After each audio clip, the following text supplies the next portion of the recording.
지옥은 한국 애니메이션 업계에 강렬한 인상을 남긴 작품이었다.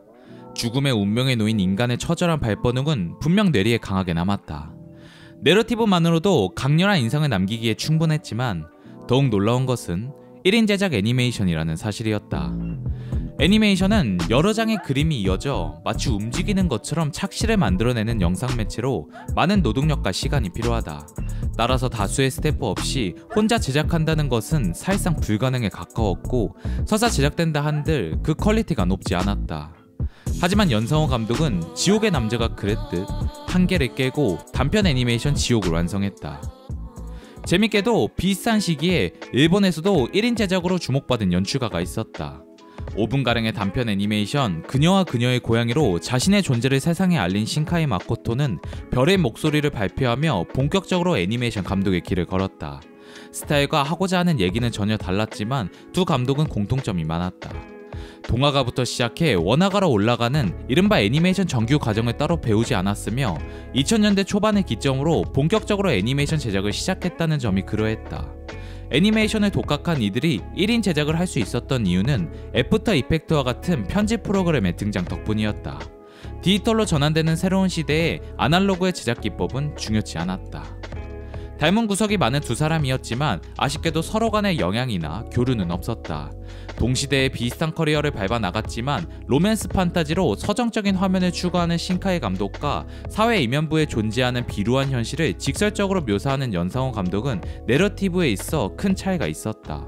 오히려 이런 점에서 연상호 감독에게 영향을 준 인물은 콘 사토시 감독이었다. 1997년부터 단편 애니메이션 작업을 시작했지만 연상호만의 개성이 드러나기 시작한 건 콘 사토시의 작품을 만난 이후부터였다. 지옥도 대지의 왕도 퍼펙트 블루를 보고 난 뒤에 구상한 작품이었다. 과거 연상호는 특유의 현실적이고 어두운 세계관에 갈등하고 있었다. 애니메이션으로 살아남기 위해선 디즈니 같은 작품이나 유아용 작품을 만들어야 했다. 그러나 콘 사토시의 작품은 기존의 애니메이션과는 결이 달랐다. 일반적으로 잘 사용하지 않는 소재들을 사용했으며 치밀한 스토리 구성과 대담한 컷 연출을 통해 완성도를 높였다. 미스터리 스릴러 장르를 애니메이션으로 연출한 퍼펙트 블루, 한 여배우의 일생을 현실과 환상을 중첩해 표현한 천년여우, 노숙자를 주인공으로 우연의 전면에 내세운 동경대부 등 파격적인 스토리텔링을 보여주며 애니메이션의 새로운 가능성을 열어준 것이다. 이른바 애니메이션으로만 가능한 애니메이션. 이러한 콘 사토시의 작품이 있었기에 연상호는 더 이상 흔들리지 않고 본격적으로 작품 활동을 시작할 수 있었다. 이후 연상호는 콘 사토시의 길을 따라갔다. 지옥, 창, 돼지의 왕, 사이비, 서울역 등 지금껏 애니메이션에서 사용되지 않았던 소재를 활용했으며 언제나 그 속에는 사회적 문제나 시선들을 녹여냈다. 또한 정형에 된 캐릭터에서 벗어나 입체적으로 인간의 갈등 심리를 묘사했다.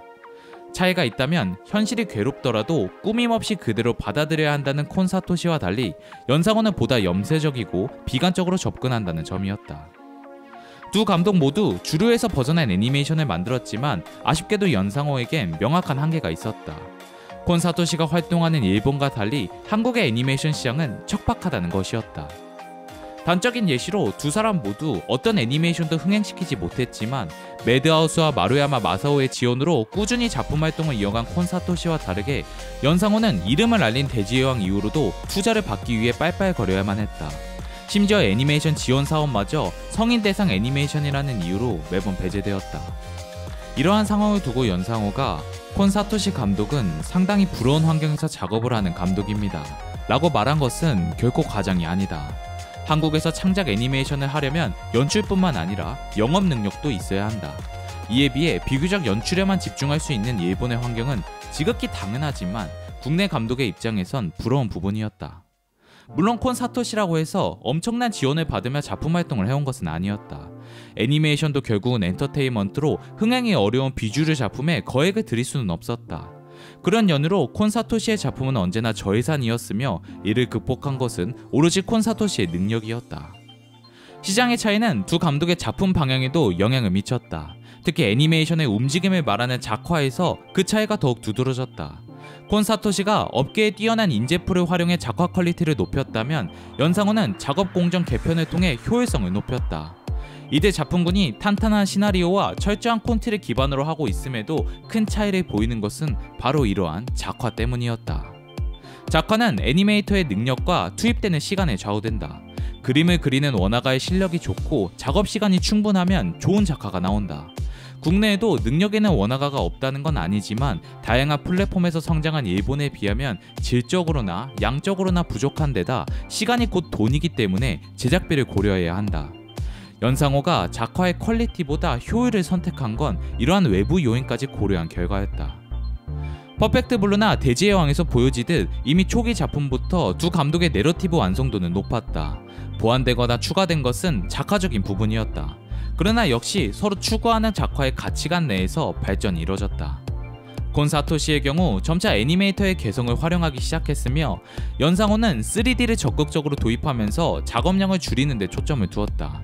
이전까지 연출의 수완으로만 승부해온 콘 사토시가 동경대보와 같은 캐릭터의 신축이 돋보이는 작품을 제작한 것도 애니메이션만의 작화적인 재미를 느꼈기 때문이었다.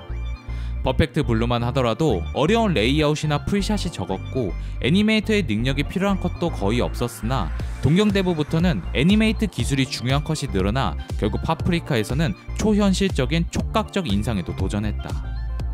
로토스코핑이라는 다소 무모한 방식으로 지옥을 제작했던 연상호는 사랑의 단백질에서 3D 더미 데이터를 활용한 제작 방식을 성공적으로 도입한 이후 이와 같은 공정을 최소화하는 방향에 집중했다. 3D로 더미 애니메이션을 만들고 그 데이터 위에 연필로 작화하는 방식이었다. 사랑의 단백질 때는 로토스코핑의 연장선상에서 3D 더미 데이터를 활용하면서 20분 정도에 매수가 무려 14,000장이 투입되었지만 돼지의 왕부터는 효율적으로 매수를 관리했다. 창에서는 3D 카툰 렌더링 기법도 도입했다.